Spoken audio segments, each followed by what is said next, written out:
This is a conversation with Jeffrey Sachs.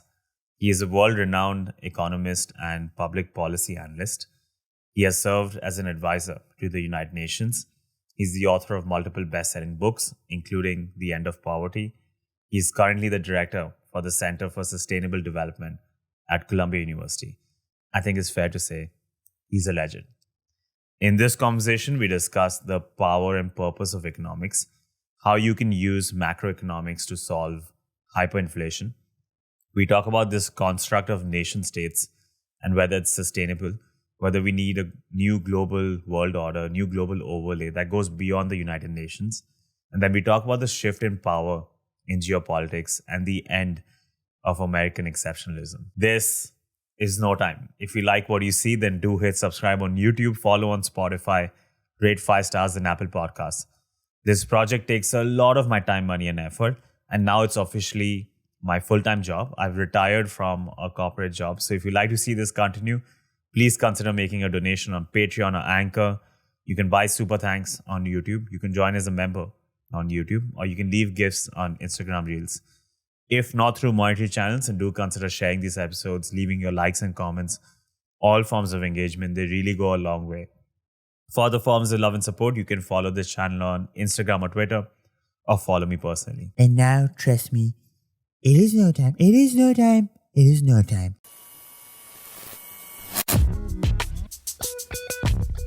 Your journey in economics has been unconventional. When you visited the Soviet Union in 1970, you met a man in the lobby of your hotel in Moscow, and he became your pen pal. And when you visited him in East Berlin, on your last day, you had to get rid of your stash of East German mark. So you loaded up on Karl Marx's books on historical and dialectical materialism. And you said a new world opened up for you. You were always into math in high school. A high school project about the Michigan Supreme Court sparked your interest in econometrics. You were always into politics. Your father was a lawyer. You grew up in the milieu of the Vietnam War and the civil rights movement. And you've said in the past that you've tried to bring all of this together with your work in economics. So I want to start with a status update. After so many decades in the field, has your love for economics and your opinion on the importance of it changed? What role, what purpose does economics serve in the world today, and what role will it play in the world moving forward? Great question, and thanks for the chance to talk with you. I'll just make one correction, which is I met a boy, not a man, because we were 12 years old or so at the... no, I was, sorry, I was 15, if I have it correctly, maybe 16. And so we were young people. The world was just opening, and I met this counterpart from East Berlin, and I ended up visiting him on 2 occasions after graduating high school and then graduating college. And I was very, very fortunate to meet up with him again decades later, just a few years ago, when I walked in his old neighborhood and found his house. He was out, but his neighbor quickly alerted him, and we met again after many decades. That did open my eyes. In fact, of course, as a 16-year-old, I was 15, just 15 and a half, I'm thinking about it. Seeing the Soviet Union, I asked myself, what is going on here? This is quite different from my country. Why? What does it mean? I had of course, no tools to understand that. I didn't know what capitalism was or socialism. I was a kid in high school, and nobody had told me these things. So I decided I should try to figure this out. And of course, have spent basically the next 55 years of my life trying to figure this out. It's been a good, fun journey. It's taken me to every part of the world, to about 145 countries at this point. I've worked with dozens and dozens of governments, but it all started with the question, why? Why are these societies different, and which is better? Well, what should we do? What choices do we have? And those are the same questions that I ask today and that I've been asking really for 55 years. In terms of economics, economics is really about the human relations with the physical world, what we produce, how we live. Do we live as hunter-gatherers? Do we live in a village? Do we live in cities? Uh, what is our uh, time allocation? What do we do during the day? How do we spend our lives? What is work? Is that something about our expression of our creativity, or is it the drudge part of our day that we earn the income to have the real part of our day? So those are the questions of economics. They're quite fascinating. They don't embrace everything about humanity, about our human nature and so forth, but they're pretty broad. I found over time that my interests were broader than the confines of economics as it's taught and practiced in the economics profession. I would say today, and it's been true for about 20 years, I call myself a professor of sustainable development rather than a professor of economics. There's a lot of content embedded in those words, sustainable development. Partly it is a code for saying what kind of world should we have, and partly it's an intellectual recipe for understanding the world.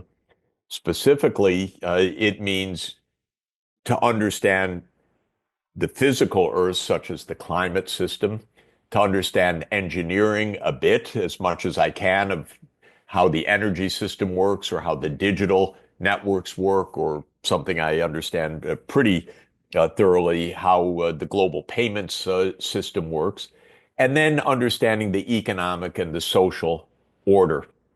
I've also found that in trying to put all those pieces together, it's really helpful to go back to some basics of philosophy and some of the intellectual roots of our thinking and understanding. So I'm a confirmed Aristotelian, meaning that I follow Aristotle in philosophy. I think, God, that guy was smart. In the year 230 BC, he was getting so much right. And I find that the kind of path that he recommended for politics and for individuals makes a lot of sense more than 2,000 years later. So these are uh, basically to say my broad interest from the beginning was trying to understand why there are differences across the world and what to make of them from a kind of uh, preference point of view. What's better? What works? What should different societies be doing? And to answer that question, I started in economics, focusing on production and consumption and living standards and budgets and so forth, but branched out over time to issues of public health, climate, physical geography, and to ethics, including the history of ethical thinking in philosophy, because I found that I needed those added dimensions and added tools to get to the crux of what I've been after. I want to explore the power of economics a bit more. John Maynard Keynes had described economics as turning some dials, pulling some levers to manage an economy. You've described it in the past as putting some drops in a test tube and watching magic happen. So maybe this would be an express version of it, maybe the Cliff's Notes, but I definitely want to explore the magic of economics. Let's say I'm the president of a developing country and this country is in hyperinflation. What dials can you turn? What levers can you pull? What are the different steps that you can take to solve this problem, hyperinflation? I think it would be helpful if you can pull back the curtain and show me how the magic happens. So I think just to say, first of all, that when I started the formal study of economics, which was 53 years ago, I fell in love with John Maynard Keynes' approach to economics. And it was precisely the idea that, whoa, you have this complicated system of all the businesses and the consumers and government, and you can turn some dials to keep or pull some levers, as you said, to keep things in order. Well, that is part of the idea of Keynesian macroeconomics to stabilize an economy. Many problems don't work at all like that, I have to Right. say, right at the beginning. They have almost nothing to do with dials and levers, but certain things do. And I'll give one example that for me was rather exhilarating. I was involved in my first foray in practical policy making in ending a hyperinflation. Now, what is a hyperinflation? A hyperinflation means the prices are rising at a staggering pace. And specifically, it's been defined in the technical literature as increases of prices by 50% or more per month. And if that happens over a year, you're basically at about 12,000% increases of prices. I was asked to help a country, Bolivia, in the middle of South America, in 1985, which had had a 24,000% rise in prices in the 12 months preceding my arrival, which was in July 1985. It turns out that hyperinflation, as many people know, is too much money chasing too few goods. So the money is losing its value. The reason that the money is increasing in supply is that the government is essentially printing it to cover the budget deficit. And so most hyperinflations result from a government fiscal crisis, a budget crisis. So you have to address the budget crisis in some way in order to stop the reliance on the printing press for money in order to stop the hyperinflation. And that was the first foray that I had, and I made some recommendations, and other economists that were there in Bolivia were working on this, and the hyperinflation stopped. But a few weeks later, actually, it was probably, it was August, September, October, November, December, about 5 months later, uh, as often happens when you turn the dials at the beginning, things don't quite stick, and there's real politics behind the deficits and tensions and other things happen and mistakes. And the government made some mistakes, and the prices started to rise again, and the value of the Bolivian peso started to fall. And that means when currency falls, that you pay more to buy dollars, so more Bolivian pesos per dollar. And that means that in peso terms, all the things you buy with dollars, all your imports immediately go up in price. And so the inflation was starting again in January 1986. And there were some fundamental things to do, but one specific thing to do was to bring this weakened currency back to a value that would provide a kind of stability for the price level. And to do that, I said to the government, sell some of your dollars in the central bank to buy pesos, remove the pesos from circulation, and the price level or the exchange rate will strengthen as a result of this. Well, this is the first most basic thing in international monetary economics. So there was no genius in it. It was exactly the first thing you learn. And they agreed to do it. And they did it. And my God, suddenly the exchange rate comes down as it's supposed to, and the prices stabilize. And then the government agrees on the next set of policies, and the whole thing worked. And even though it's pretty basic, whoa, you sat at a desk and you said, do the following technical transaction. And then this society of several million people suddenly sees the currency stabilizing. That was amazing to me, by the way. It wasn't economic magic, but it felt like it. It was economic basics but God, it worked exactly like the book said.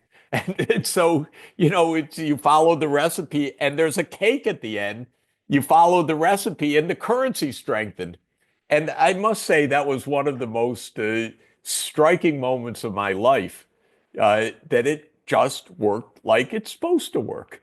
And I've had a few of those in my career where you get a very short-term moment that says, yeah, that's some basic economics actually working in practice. So you remind me, if I could just run on for a moment, that in Poland, completely different circumstances, but also a political crisis, fiscal crisis, high inflation, and shortages because there were price controls. And when you have printing money and price controls, you get a black market where the prices rise, but in the official controlled market, the goods disappear from the shelves. So that was the Polish situation at the end of 1989, beginning of 1990. And I said, in something that was pretty controversial at the time, but worked out, and the price controls, and the goods will come back to the shelves. And in addition, do various things to stop the underlying inflation. So it was a kind of package deal. And I was back in Boston when this drama of ending the price controls was done on January 2nd, I think it was, because I think January 1st, 1990 may have been a weekend, but in any event, it was done at the beginning of 1990. Everyone was terrified. My God, will this be the end of the world? And about 3 days later, my correspondent in Poland said, Jeff, I just went to the store and the goods were there and their price had actually come down, from the morning. And I said, oh my God, supply and demand. It's working. It actually works. You take the price control, the good comes back to the shop. It's phenomenal. And so I've had a few of those experiences in life where the basic economics actually checks out. It can be quite magical, such a powerful feeling that when you implement theory, it can actually come through. You had spoken about the Bolivia project in your book, The End of Poverty, and you've alluded to the fact that a lot of people might not get concerned with hyperinflation in Bolivia, but it concerns everyone. And then you brought up the case of poverty. You say in the book that poverty is Africa's crisis, that it's not on the nightly news, that we do not treat this as an emergency. That's our crisis. And we don't have the time probably to get into all the links between global issues and national issues, but poverty is an easy one.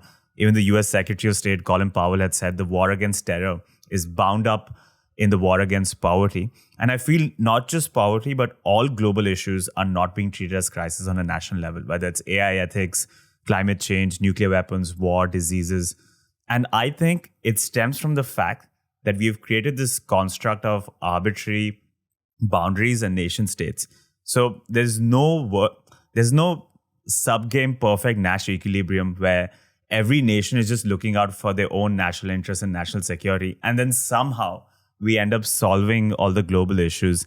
Do you think we have to now start evolving into some higher form of governance, some global world order, global overlay? The United Nations maybe was a good first step, but it was defined to be weak in nature with veto power for the big countries. You think it's time to start evolving there, or do you disagree with this assessment completely? Well, first of all, I agree with every word you said. Okay. And I went to my granddaughter's Model UN today. Right. I actually spoke to the kids who were terrific and said the same thing to them. We discussed the UN and its future exactly in those terms.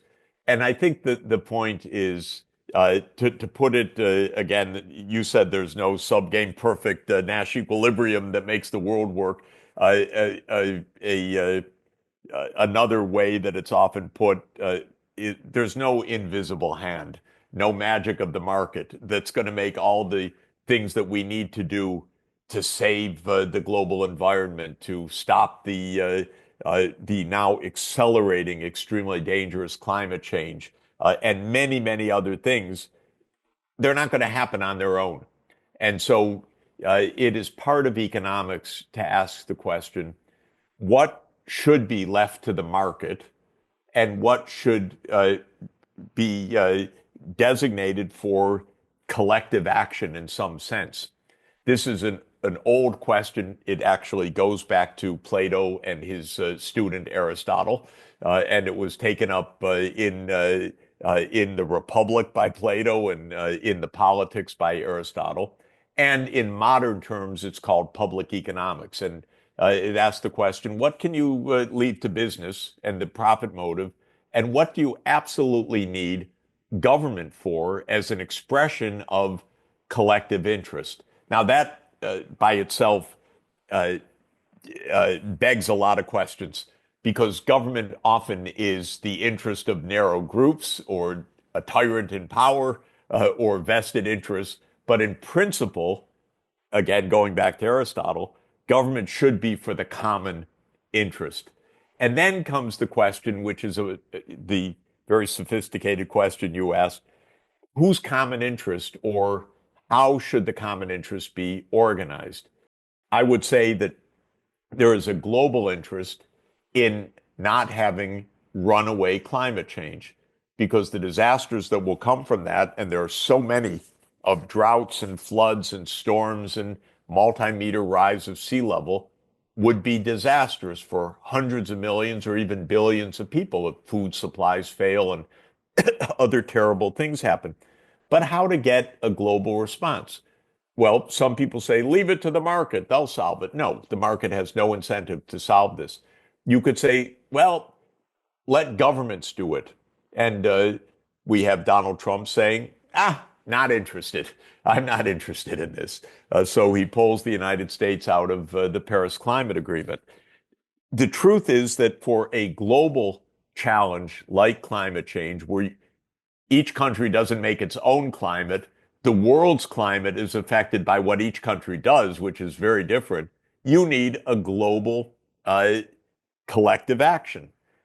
But we don't have a global government, or we don't have a way to express that. So the answer to your question is that because of now millennia of technological advances that have come step by step, inventing the horse, the sailboat, oceanic transport, the telegraph, telecommunications, broadcasting, the internet, everything that has gone into what is a completely interconnected world now has also meant that we're now in each other's faces, affecting each other's lives, threatening each other's survival in ways that are at a global scale now. But we're not organized worldwide to address global scale problems. And the UN is the second invention to try to do that. The first was the League of Nations, which was invented after World War I and lasted until the end of World War II, and it failed because World War II came and it was supposed to be prevented by the League of Nations, and it wasn't. So during World War II, Franklin Roosevelt, the US president, said we need to do better. And the UN was invented, and we're in the 80th anniversary of the establishment of the UN. It was actually agreed 80 years from next month, the UN Charter. And it does many valuable things, and I've devoted the last 26 years of my life to supporting the UN, but it doesn't work very well because there are 5 powers that have a veto, and they often disagree with each other. Because the UN doesn't have revenues, it begs for its survival to its nation states, which often are delinquent, or the United States says we'll pay when we want to pay. And it doesn't have an army, obviously. It can have peacekeepers drawn from its member states, but that's a very different thing from obviously having a military force, though that was debated early in the UN. The UN does not have the funding or the power or other structures of government to be able to provide what we call these global public goods, these things that need to be settled on the global level. We need to fix this.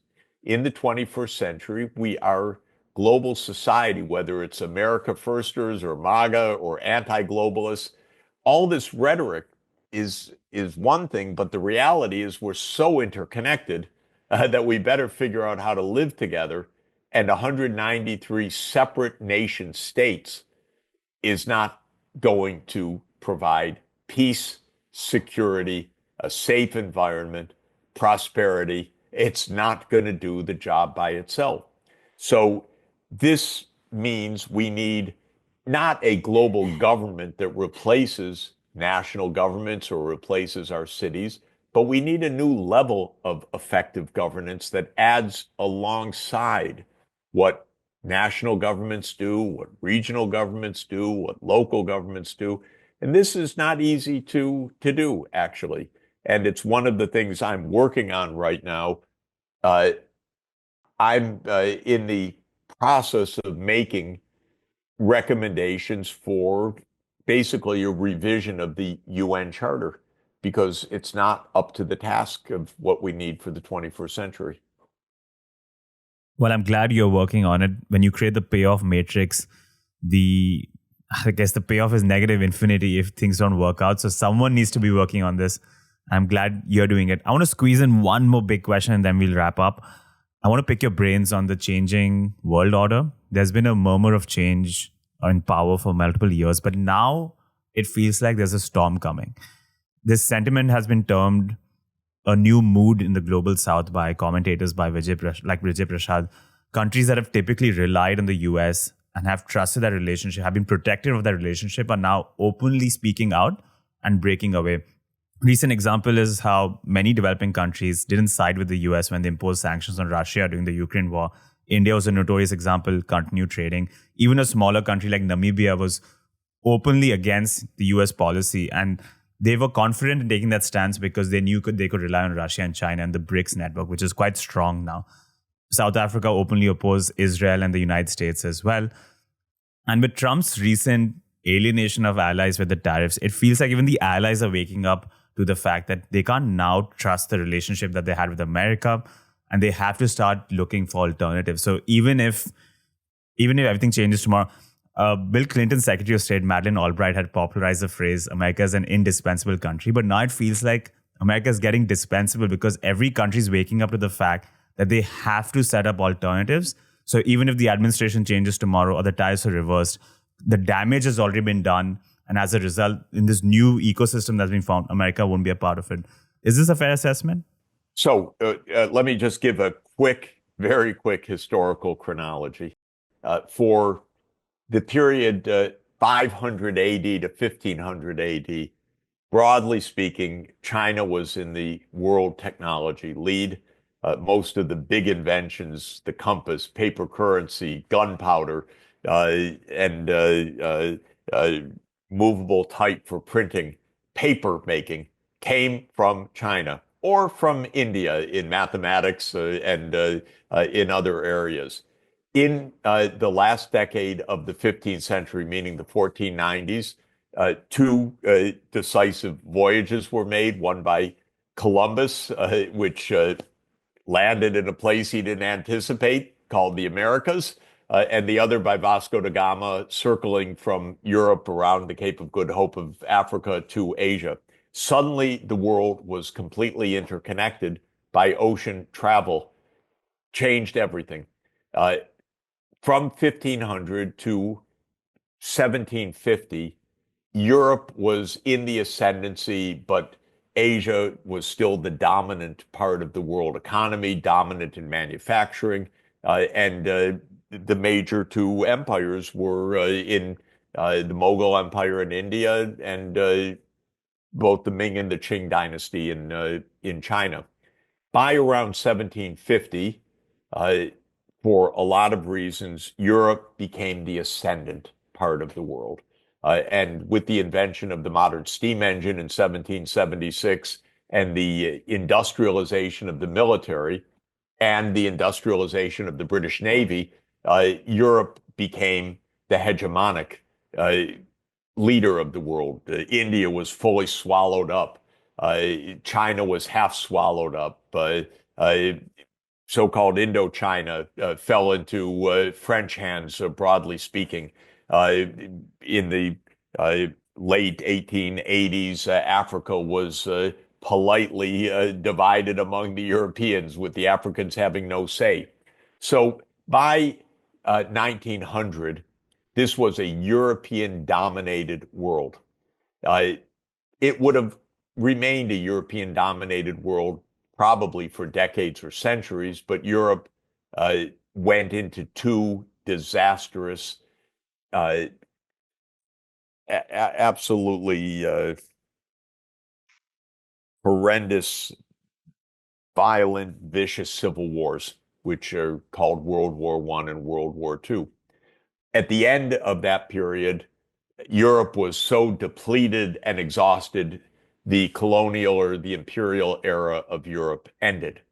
But one of the last moments of that was Britain passing the baton of the British Empire to the new American Empire, which was strengthened by these two wars, not weakened by them, because the wars were not on American territory, but American industry built up massively and American technology built up during these wars. So the United States took the role that Britain had had. It became the global hegemon. Not entirely, because the Soviet Union was there as a nuclear power, but in fact, the dominant force in the world. That has ended. That's what we're seeing right now. That world of European and then US domination really ended around 2000. It wasn't recognized as such because the American mind was, we run the world. Are you kidding? We're the indispensable world. We're the sole superpower. We're the unipolar power. We're the liberal hegemon.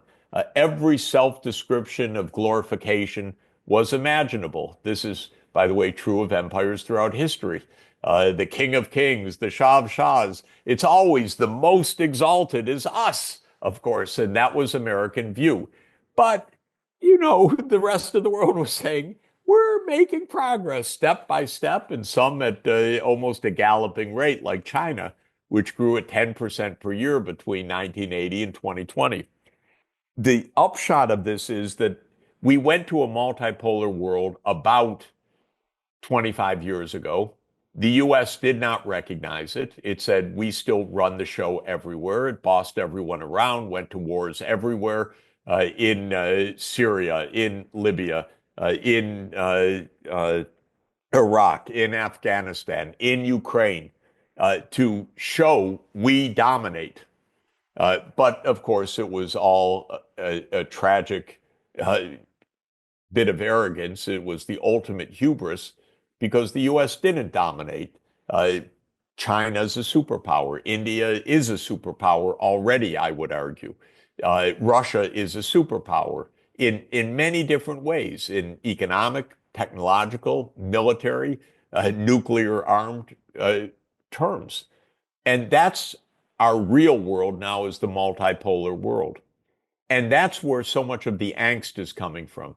You do not find this angst in India or in China or in Southeast Asia. This is not a situation of angst. It is a situation of, wow, not bad. Look at our future. We've got some opportunities here. It's when you come back to Europe and the United States that you find the hand wringing. Oh, the world's coming to an end, and so forth. Because what has come to an end is North Atlantic domination of the world. And the United States doesn't like that. It doesn't even get it. Trump actually gets it, strangely enough, more than Biden did. Biden literally repeated Madeleine Albright, that we're the indispensable nation. I think he said literally that in quoting her. Trump, he may believe it in certain ways, but he understands Russia is a great power. China's a great power. So he doesn't want to go to war with them. Good for him. This is much better than Biden's view, which is that we have this ultimate showdown. Trump doesn't want a showdown. He wants business. He wants to make money in any way he can, by the way. But in any event, the point is the angst is the end of the North Atlantic-led world. It's sometimes called the Western world, but west of what? I don't like the expression. But North Atlantic is pretty specific, and that is the European US-led world. That's over. We're in a multipolar world. Final word choice. Multipolar just means there are multiple powers. Multilateral means that there are rules of the game, that there's a way to stay in one's lane, that there are lanes. And we are in a multipolar world, but not quite in a multilateral world. And we need to get to the multilateral world. Professor, as always, you provide so much depth in all your answers, and I'm happy you're here to help us navigate through this complicated web of geopolitics. As we wrap up, I have two express rapid fire questions for you. You can quickly nail them off. I'm sure these are easy questions for you. The first is, the Bulletin of Atomic Scientists maintain a doomsday clock that counts on the time to midnight, global catastrophe. And as of today, it stands at 89 seconds to midnight. So I'm looking towards you for hope and optimism. You've often said that progress is slow. One step forward is met with 5 steps backwards. What's ahead of us? What's going to happen to the world 10, 15 years from now? Will it exist, or are we doomed for failure? We actually moved the clock back yesterday. I would say Donald Trump did. That call with Putin, which is being derided in the propagandistic mainstream press, was a move away from nuclear war. The president of the United States and the president of Russia had a mutually respectful 2-hour call. That moves the second hand away from midnight. Thank goodness. We need that between the US and China, the US and Russia. We need peace in the Middle East with the state of Palestine alongside the state of Israel, and we could really move the clock back from midnight. Final question, save the easiest one for the end. What is the meaning of life, Professor Jeffrey Sachs? Look, the meaning of life is that we are conscious in this amazing universe and in this amazing world with the wondrous people and wondrous diversity. And for me, the fun part is the world is a wonder, and I've had my eyes wide open for decades, but wherever I have gone, I have found hospitality. And that's the beauty of it. We're all human beings together on this. We're all trying to figure out that question that you just asked. And that is the meaning of life, is that we're all in this together. The world is a wonder, Professor. You're definitely one of the wonders of the world. Thank you so much. It's been a privilege for me. Well, it's great to be with you. And thank you so much for interesting discussion. I really appreciate it.